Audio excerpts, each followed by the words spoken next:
नमस्कार. अंजली किचनमध्ये तुमचे खूप खूप स्वागत आहे. आज आपण बनवतोय नाश्त्यासाठी पोह्याचं थालीपीठ. तर इथं आपण साहित्य घेतले बघा. तर आपण इथं 2 वाट्या छोटे म्हणजे 2 कप भरून इथं कच्चे पोहे घेतलेले आहेत. पोहे स्वच्छ निवडून वगैरे आपण इथे घेतलेले आहेत. त्यानंतर आपल्याला त्यासाठी लागणारे 2 मीडियम साईजचे कांदे बारीक चिरून, अर्धा कप बेसन लागणार आहे आपल्याला, ते चाळून घेतले. त्यानंतर आपल्याला कोथिंबीर लागेल थोडी जास्त अशी. तर इथं बघा 2 ते 3 मिरच्या, 4 लसूण पाकळ्या टेचून घेतल्यात, थोडा हिंग, थोडीशी हळद, अर्धा चमचा इथं आपण तिखट घेतलेले. तिखट तुमच्या आवडीने करा. त्यानंतर जिरे धने मी इथं भाजून कुटून घेतलेत. 1 चमचा पांढरे तीळ घेतलेत. कसुरी मेथी घेतली आपण हातावर चोळून. त्यानंतर चवीनुसार आपल्याला मीठ लागणार आहे. तेल आणि थोडंसं पाणी लागेल आपल्याला. तर सगळ्यात आधी आता आपल्याला पोहे 2 ते 3 वेळा धुवून स्वच्छ याला 1 पेलाभर पाणी टाकून ह्याला आपल्याला थोड्या वेळ भिजत ठेवायचे. तर सगळ्यात सुरुवातीला आपण इथं पोहे थोडे हाताने जरा चोळून स्वच्छ धुवून घेऊया. तर इथं बघा 2-3 वेळा पोहे मी छान धुवून घेतलेत आणि त्यामध्ये आपल्याला इथं एक अर्धा पेला पाणी टाकून पोहे आपल्याला असेच भिजवून ठेवायचे. तर साधारण एक 5 मिनटं पोहे आपण असेच ठेवूया.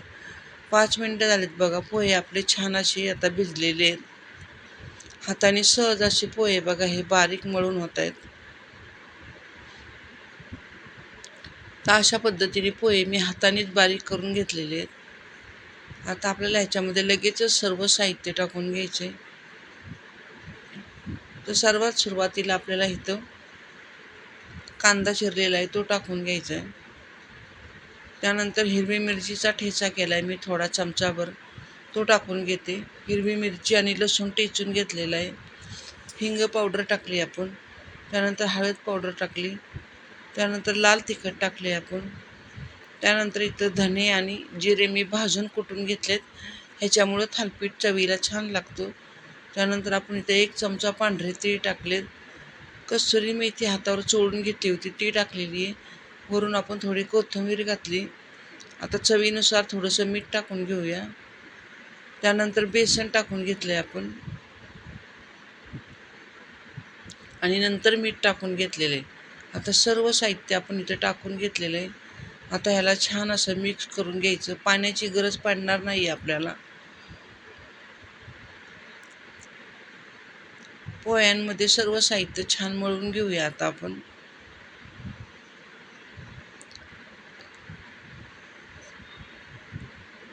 तर अशा पद्धतीने व्यवस्थित असं थालीपीठाचं पीठ आपण हे तयार करून घेतलेलं आहे. वरून हाताला थोडंसं तेल लावूया आणि पुन्हा एकदा व्यवस्थित एकसारखं आपण ह्याला मळून घेऊया.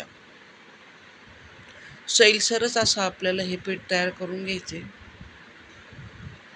तर इथं बघू शकता तुम्ही छान असं आपण हे थालीपीठाचं पीठ तयार केलंय. कॉटनचा कपडा मी भिजवून घेतलेला आहे. तुम्ही डायरेक्ट तव्यावर पण थापू शकता, पण मी इथं कापडावर थापणार आहे. आता ह्याची छान अशी घडी करून आपण इथं ह्या ताटावर टाकून घेऊया. पुन्हा एकदा पाण्याचा 1 शिंपडा मारून घेऊया आणि त्यानंतर बघा इथं तवा तापायला ठेवलेला आहे.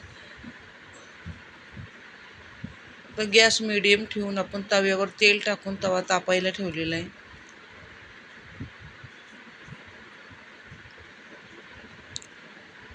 आता आपण इथं थालीपीठाचा व्यवस्थित असा भाकरीच्या पिठा एवढा गोळा घेतलेला आहे आणि हातावर ह्याला पाणी लावून छान असं पुन्हा एकदा फिरून घेऊया. व्यवस्थित असा हा गोळा तयार करून घ्यायचा आणि आता ह्या कापडावर ठेवून ही थालीपीठं आपण थापून घेऊया. तर मीडियम साईजची थालीपीठं मी तयार करणार आहे, जास्त मोठी करणार नाही आहे.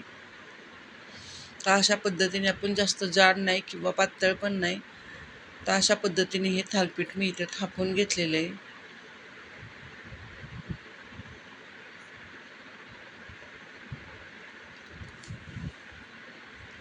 आता थालीपीठ आपलं थापून झालं. ह्याला मध्ये 1 छिद्र पाडून घेऊया. तुम्हाला आवडल्यास तुम्ही 5 छिद्र पण ह्याला पाडू शकता. पण मी आपली थालीपीठाचा आकार छोटा असल्यामुळे मी एकच इथं छिद्र पाडलेलं आहे आणि तव्यावर थालीपीठ टाकून घेतलेलं आहे. गॅस मिडियम ठेवला आहे. कडेने थोडं तेल सोडून घेऊया लगेचच.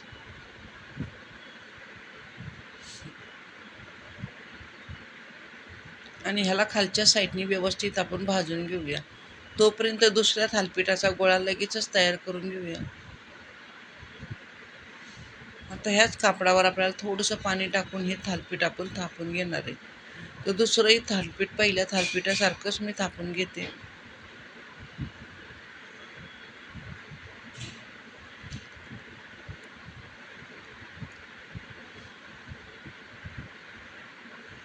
तर दुसरंही थालीपीठ आपलं मध्यम आकाराचं थापून झालंय. मध्ये याला छान छिद्र पाडून घेऊया. आता तव्यावरचं थालीपीठ पण खालच्या साईडने छान भाजले. आता ह्याला लगेचच मी आता पलटी करून घेते. थोडीशी तेलाची धार आपण सोडून घेतली आणि आता हे पलटी करून घेऊया. तर अशा पद्धतीने बघा थालीपीठ खालच्या साईडने छान भाजलेलं आहे. आता दोन्ही साईडने थालीपीठ एकसारखं आपण भाजून घेऊया.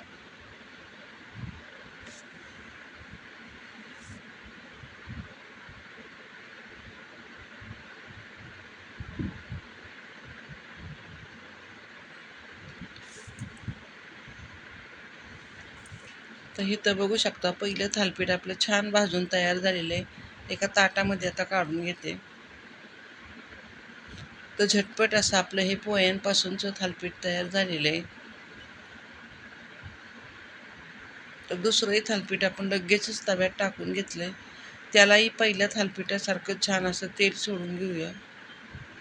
आता पलटी करून घेऊया. इथं बघू शकता तुम्ही छान असं खालच्या साईडने बघा ते मस्त असं आपलं थालीपीठ भाजलेलं आहे.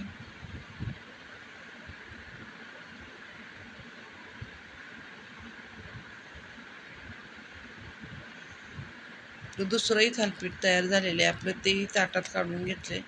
तर इथं बघू शकता सोबत आपण इथं लोणचं ठेवलेलं आहे. तुम्हाला दही आवडत असेल तर तुम्ही दही घेऊ शकता. आणि अशा पद्धतीने बघा ही पोह्यांची थालीपीठ आपण आज तयार केलेली आहे. तर इथं बघू शकता रोज जर तुम्हाला पोहे खाऊन जर कंटाळा येत असेल तर अशा पद्धतीने झटपट अशी ही पोह्यांची थालीपीठं तयार होतात. चवीला पण तितकी छान लागतात. सोबत लोणचं ठेवलेलं आहे किंवा नुसती खाल्ली तरी खूप छान लागतात ही. अशा पद्धतीची थालीपीठं तुम्ही डब्याला करू शकता. नाश्त्याला सुद्धा करू शकता किंवा मधल्या वेळेला खाण्यासाठी जर भूक लागली असेल तर झटपट अशी ही थालीपीठं तुम्ही तयार करून बघा. सुंदर होतात. चवीलाही तितकीच छान लागतात. आणि जर आजची ही रेसिपी जर तुम्हाला आवडली असेल तर चॅनलला सबस्क्राईब करा, शेअर करा, कमेंट करा. धन्यवाद.